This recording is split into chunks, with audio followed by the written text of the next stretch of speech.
कैसे हैं आप सब। आशा करती हूँ बहुत मज़े में होंगे, खुश होंगे, स्वस्थ होंगे। आप सभी को नमस्कार। सबको यथा योग्य चरण स्पर्श नमस्कार, प्यार दुलार सब कुछ। स्वागत है आपका। साथियों, आज बात करती हूँ आलस की। आलस आप सभी समझते हैं कि काम ना करने की इच्छा। सर्वगुण संपन्न है, शक्ति है, ताकत है, कर सकते हैं, सामर्थ्य है, लेकिन करते नहीं। क्यों? आलस है, मन ही नहीं करता। कई लोगों से बात करो कि मैडम मन नहीं करता, मन नहीं करता। अब ये मन नहीं करता वाली बात क्या हुई भाई?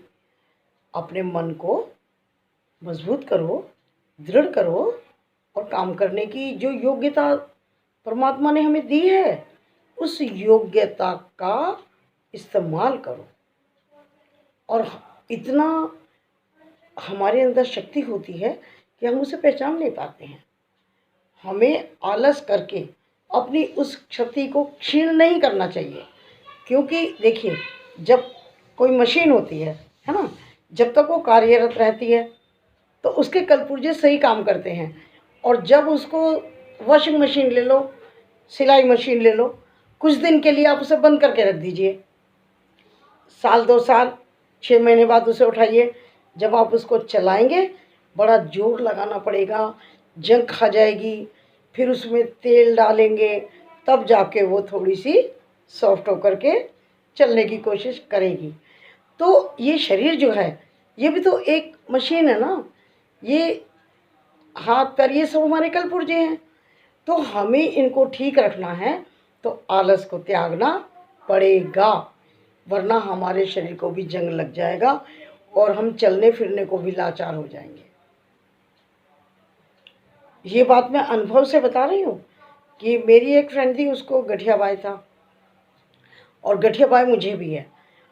गठियाबाई एक ऐसी बीमारी है कि यदि आप बैठ गए तो समझ लीजिए बैठ गए। हाथ में दर्द है, पैर में दर्द है, स्वेलिंग हो रही है, कुछ भी हो रहा है, चलते रहिए। थोड़ा चलिए लेकिन चलिए। ये नहीं कि बैठ गए दर्द हो रहा है, भाई नहीं। तो दर्द तो बैठने से भी होगा, लेकिन जब हम चलते रहेंगे तो हमारा शरीर चलता रहेगा। तो कोशिश करनी चाहिए कि जितना भी हम कर सकें उतना करें। तो ये आलस हमारे जो अंदर क्षमता होती है ना, धीरे धीरे उसको समाप्त कर देगा। आलस बहुत खराब चीज़ है, इससे बचिए। आलस को झटका मार करके साइड करिए। मन नहीं कर रहा है इस काम को करने को, मन से ऊपर बुद्धि को इस्तेमाल करिए।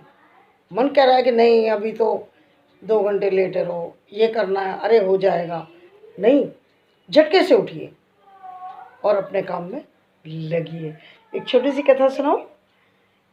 एक आदमी था, बहुत आलसी था, कुछ नहीं करता था, बस सोचता था सो लिए, उठ गए, खा लिया। अब खाने का जुगाड़ उसका कैसे ना कैसे हो जाता था। अब सोचोगे कैसे हो जाता था? कहीं किसी के घर चला गया, वहाँ मिल गया, बचा कुचा खा लिया। कहीं खड़ा हो गया, भंडारा हो रहा है, वहाँ खा लिया। यानी कैसे भी समझ लो उसका काम चल रहा था। एक दिन वो जंगल में घूम रहा था, उसने देखा कि एक लोमड़ी पैर से लंगड़ा कर चल रही थी। तो उसके दिमाग में एक बात आई कि लोमड़ी लंगड़ी है, लंगड़ा के चल रही, तो दौड़ भी नहीं पा रही, चल भी नहीं पा रही, ये शिकार कैसे करती होगी? ये तो मांसाहारी जीव है, तो ये खाने का जुगाड़ कैसे करती होगी? कैसे ये कर पाती होगी कोई भी आहार का इंतज़ाम? कैसे ये किसी जीव को पकड़ पाती होगी? कैसे ये शिकार करके कुछ खाती होगी? सोच रहा था। इतने में एक शेर की दहाड़ने की आवाज़ आ गई। अब वो आलसी व्यक्ति डर गया और वो जल्दी से एक पेड़ पर चढ़ गया और छुप करके देखने लगा कि क्या हो रहा है। लोमड़ी भी भाग गई। अब जो शेर था उसके मुंह में पहले से ही शिकार था, एक जानवर था। अब जैसे वो इतने बड़े जानवर को खा रहा था, खाते खाते थोड़ा सा मांस का टुकड़ा वहाँ गिर गया और वो शेर खाते खाते चला गया।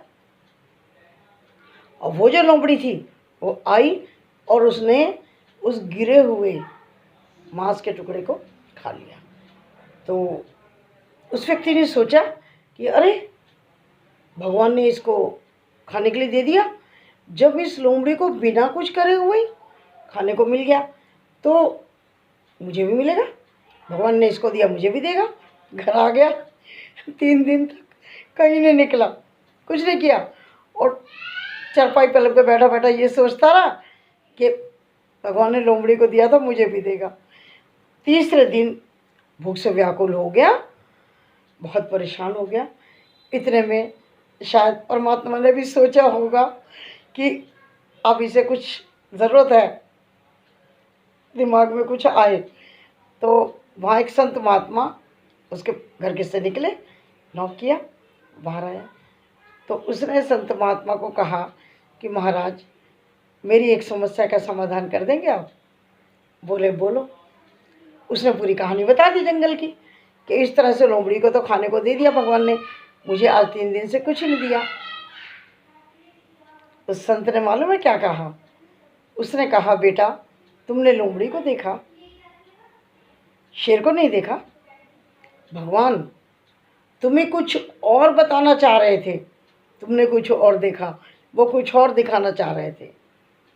उस व्यक्ति ने कहा, क्या दिखाना चाह रहे थे, क्या बताना चाह रहे थे? बोले, ये बताना चाह रहे थे कि लोमड़ी की तरह दूसरे पर निर्भर मत रहो, दाता बनो। वो तो तुम्हें शेर बनाना चाहते हैं कि काम करके, मेहनत करके अपना पेट भी भरो और साथ में किसी ज़रूरतमंद को भी दो। वो तो तुम्हें शेर बनाना चाहते हैं, दाता बनाना चाहते हैं, दूसरों का मददगार बनाना चाहते हैं।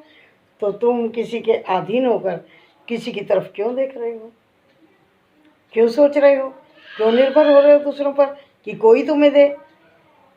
तुम्हें शेर बनाना चाहता है परमात्मा, वो बनो, मेहनत करके अपने लिए भी करो और दूसरे की भी मदद करो। तो जब कोई व्यक्ति दूसरे की मदद तब करेगा ना, पहले अपनी करेगा, तो भगवान भी उनकी मदद करते हैं जो अपनी मदद खुद करते हैं। तो बड़ा अच्छा लगा उसको सुनकर के आलसी व्यक्ति को, और उसने उसी समय से आलस त्याग के एकदम बाहर निकला और काम की तलाश में चला गया, काम करने लगा और दूसरे की मदद भी करने लगा। तो यदि साथियों ये कहानी अच्छी लगी हो तो लाइक एंड शेयर तो बनता है ना। चलिए अब चलती हूँ, इजाज़त दीजिए, फिर मिलती हूँ किसी और नई सोच के साथ। तब तक के लिए नमस्कार, और वीडियो देखने के लिए बहुत बहुत ढेर सारा धन्यवाद। नमस्कार।